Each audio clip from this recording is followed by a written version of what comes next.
20 minutes ago.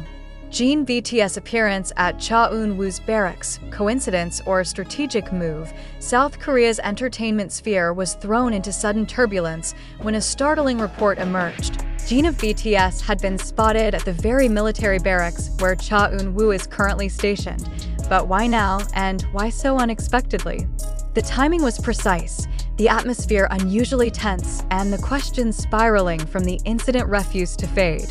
Was this a coincidence born from simple loyalty, or a carefully calculated move designed to signal something larger within Korea's cultural landscape? Witnesses described Jin's arrival as abrupt yet composed, the kind of entrance that carries the weight of purpose even before a single word is spoken. There were no cameras, no entourage, and no advance notice, only an unmistakable presence that left soldiers whispering long after he passed.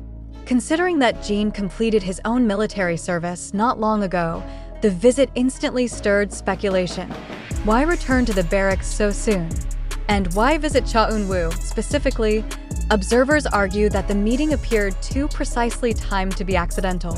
Cha Eun-woo has long been regarded as one of Korea's most promising all-round performers, and Jin, senior idol, respected soldier, and cultural figure, selecting him for such a direct gesture sparked immediate debate.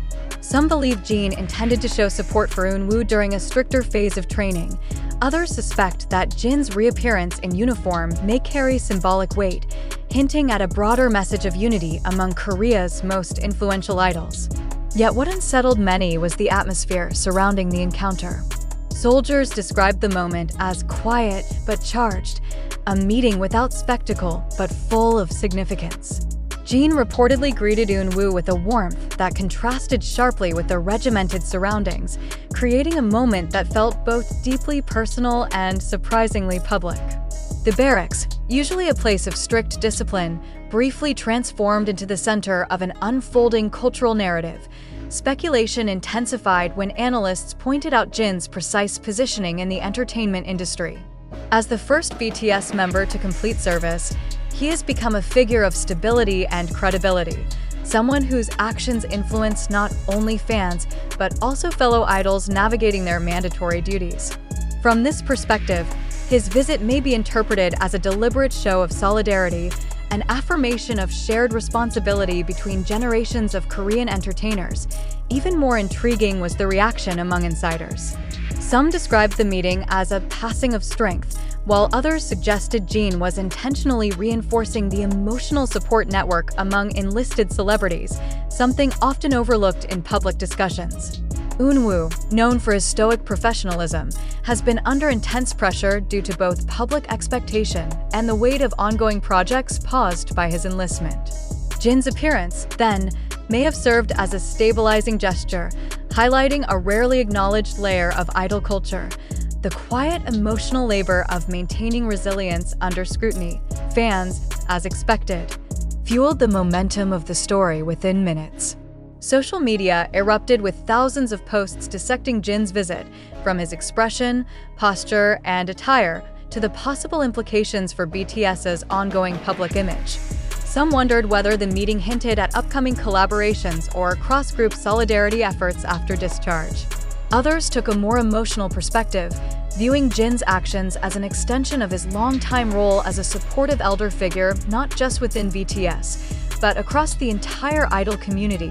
Yet the question remains: was this truly a spontaneous visit driven by friendship, or a calculated step in shaping the narrative surrounding military-serving idols? Analysts suggest that Jin's post-service influence is now more strategic than ever. A single appearance can shift public sentiment, elevate morale, or highlight the humanity behind the rigid discipline of military life. His presence in Eun-woo's barracks, therefore, may have been intended to remind the public that idol duty is not merely physical, it is emotional, cultural, and symbolic. In the hours following Jin's unexpected appearance at Cha Eun-woo's barracks, a new wave of speculation surged across online platforms. Yet, beneath the excitement and emotional reactions, a deeper question emerges: how much of what we are seeing is rooted in verifiable fact, and how much is shaped by the irresistible pull of digital sensationalism? With countless clips circulating across TikTok, rapid-fire commentary on Twitter, and reaction videos dominating YouTube, the line between reality and constructed narrative becomes increasingly blurry. Are we witnessing an authentic moment between two respected Korean figures? Or are we responding to a story that has grown larger in the retelling? Every frame, every witness account, and every trending post demands scrutiny. Social media thrives on rapid amplification, but does amplification equal truth? Can we confidently assert that Jin's visit unfolded exactly as described, or are we relying on fragmented online narratives that may have been edited, exaggerated, or even deliberately dramatized? It is essential to ask whether the sources flooding our screens carry credibility, or whether they are simply echo chambers designed to maximize engagement. The emotional weight of the event has led many to accept the narrative without hesitation. But should emotional impact be allowed to overshadow objective evaluation? When TikTok clips show blurred silhouettes and captions that promise exclusive footage, how do we distinguish genuine evidence from algorithm-friendly fabrication? And when influencers dissect the situation with unverified claims, does their confidence make the information more reliable or just more captivating? This incident challenges us to confront the mechanisms of modern media. Even as we share and react, do we pause to ask, who benefits from the spread of this story? Could this be a moment of sincere friendship captured by coincidence, or is it a narrative carefully woven by online communities hungry for virality? Platforms like YouTube and Twitter are filled with commentary channels that rely on speculation to sustain their views. So how can we be sure that their interpretations reflect reality rather than performance? The truth is that much of the information we encounter about Jin and Jungkook comes from secondary sources. Some claim to have been present, others rely on screenshots or reposted content with no clear origin. Should we accept such information at face value?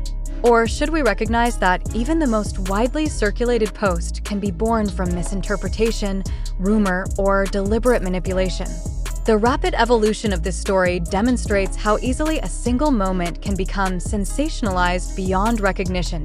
As consumers of media, the responsibility falls on us to remain vigilant. Why do we trust certain clips more readily than official statements? Why do emotional narratives overshadow fact-checking? Are we drawn to the idea of Jin's symbolic visit because it aligns with our expectations of his character, or because the story itself is compelling regardless of its authenticity? These are questions that demand reflection as we continue to engage with the unfolding narrative. Even as we attempt to analyze the event through a rational lens, another layer of uncertainty emerges. What if the entire viral phenomenon surrounding the visit was shaped by selective editing, dramatic captions, or fan-driven enthusiasm? Could we, without realizing it, be participating in the construction of a narrative rather than its discovery? The question is not meant to dismiss the possibility that the visit occurred, but rather to highlight the need for cautious, deliberate evaluation. It is also worth considering how our own emotional investment in idols influences our perception of truth. When fans desperately want a moment to be real, does that desire cloud their judgment? And when online communities collectively reinforce a narrative,